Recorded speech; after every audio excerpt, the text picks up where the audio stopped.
आज चंद्रपुर में राज्य के बांधकाम मंत्री श्री छत्रपति शिवेंद्र सिंह राजे भोसले का आगमन हुआ। आगमन के दौरान उन्होंने विधायक सुधीर मुनगंटीवार के निवास स्थान पर भेंट दी। विधायक सुधीर मुनगंटीवार के निवास स्थान पर पहुंचने पर उनका भव्य तरीके से स्वागत किया गया। इस दौरान मंत्री महोदय ने मनोगत व्यक्त करते हुए विधायक सुधीर मुनगंटीवार के कार्यों की सराहना की। राज्य के बांधकाम मंत्री श्री छत्रपति शिवेंद्र सिंह राजे भोसले का आगमन आज चंद्रपुर के दौरे पर हुआ। इस दौरान उन्होंने पूर्व कैबिनेट मंत्री वर्तमान विधायक सुधीर मुनगंटीवार के गिरनार चौक स्थित निवास पर भेंट दी। विधायक सुधीर मुनगंटीवार के निवास स्थान पर पहुंचने पर उनका जोरदार स्वागत किया गया। इस मौके पर विधायक सुधीर मुनगंटीवार के साथ उनकी धर्मपत्नी सपना मुनगंटीवार के साथ राजुरा विधानसभा के विधायक देवराव भोंगले, भाजपा ग्रामीण जिला अध्यक्ष हरीश शर्मा, वन विकास महामंडल के पूर्व अध्यक्ष चंदन सिंह चंदेल, पूर्व भाजपा महानगर अध्यक्ष राहुल पावड़े के साथ भाजपा नेता राजेंद्र गांधी, डॉक्टर मंगेश गुलवाड़े, विजय राउत के साथ बड़ी संख्या में भाजपा के अन्य पदाधिकारी, कार्यकर्ता तथा पूर्व नगर सेवक आदि उपस्थित थे। तो आइए सुनते हैं इस मौके पर विधायक सुधीर मुनगंटीवार ने अपने मनोगत में क्या कहा। त्यांच्या नम्रतेच्या संदर्भामध्ये एक उदाहरण दिलं, पण आजही त्यांचं हे उदाहरण जेव्हा त्यांचा दौरा चंद्रपूरमध्ये होता तर त्यांनी खरं तर माझ्याशी कोणतीच चर्चा केली नव्हती, पण त्यांच्या कार्यक्रमात आलं की पहिली भेट हे मी सुधीर मुनगंटीवार यांच्या निवासस्थानी इच्छा व्यक्त करणं हे खरं तर नम्रतेचं आणि मोठेपणाचं लक्षण आहे। छत्रपतीचा वारसा शिवेंद्र राजे भोसलेजी हे तर वारसदारच आहे, हे 13व्या पिढीतले वारसदार आहेत, पण आपण मावळे म्हणून आपणही 13व्या पिढीतले छत्रपती शिवाजी महाराजांचा वारसा सांगणारे शिवभक्त आहोत। आणि म्हणून आज जेव्हा छत्रपती राजे इथं आले तेव्हा तुम्हाला मला सर्वांना आनंद झाला। सहजपणे जय भवानी जय शिवाजीचा जयघोष निघत होता आणि या शब्दामध्येच एक शक्ती आहे। या शब्दामध्ये ही शक्ती आहे की बेशुद्ध व्यक्ती सुद्धा शुद्धीवर येऊ शकेल।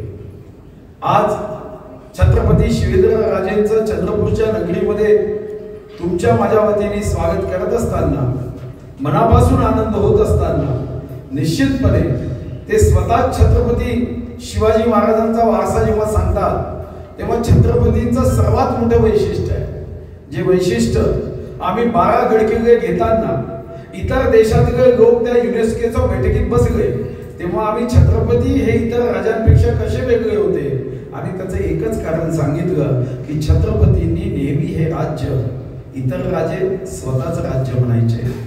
एकच राजा या जगामध्ये होऊन गेला ज्या राजाने सांगितलं की हे राज्य राहील। वहीं इस मौके पर अपने मनोगत के दौरान राज्य के बांधकाम मंत्री श्री छत्रपति शिवेंद्र सिंह राजे भोसले ने विधायक सुधीर मुनगंटीवार के कार्यों की सराहना की। विनम्रपणे सगळ्यांना नमस्कार करतो। आपण एवढं माझं स्वागत केलं, सुधीर भाऊंनी सांगितलं की मी इथं आलो, पण येण्याचं कारण एक आहे की सगळ्यात महत्त्वाचं सुधीर भाऊ हे नुसते आमदार किंवा माजी मंत्री नाहीत तर आमचे नेते आहेत हे महत्त्वाचं।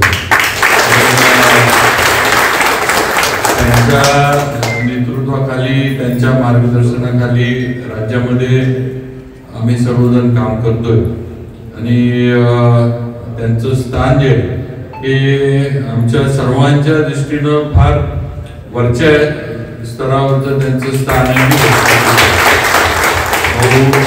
शिवभक्त आहेत हे सगळं आपण म्हणजे माझ्यापेक्षा जाणता आणि मी आता जसं आता यांनी सांगितलं की आता ही माझी 5वी टर्म आहे, पण मी सुधीर भाऊंना विधानसभेमध्ये नेहमी बघत असतो। म्हणजे मी पहिल्यांदा माझे वडील राष्ट्रवादीत होते तेव्हा आल्यानंतर मी उभा राहिलो, त्याच्यानंतर आता ही 5वी टर्म आहे, आता भाजपमधनं माझी 2री टर्म आहे।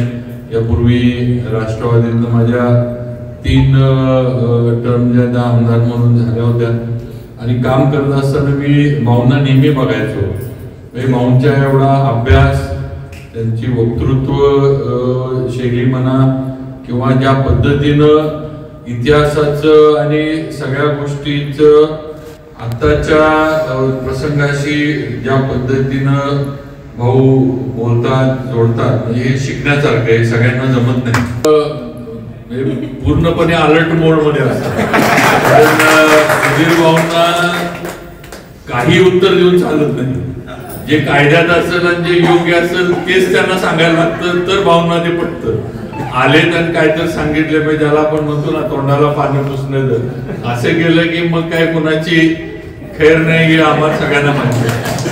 ते आम्ही विधानसभेमध्ये पण बघितलंय, तिथं आपलं सरकार किंवा सरकारचा एखादा मंत्री अधिकारी चुकत असेल ते विधानसभेमध्ये आत हाऊसमध्ये त्याची चूक परखडपणे दाखवून देण्याचं काम हे सुधीर भाऊंनी करून दाखवलंय, करतात. त्याचा आम्ही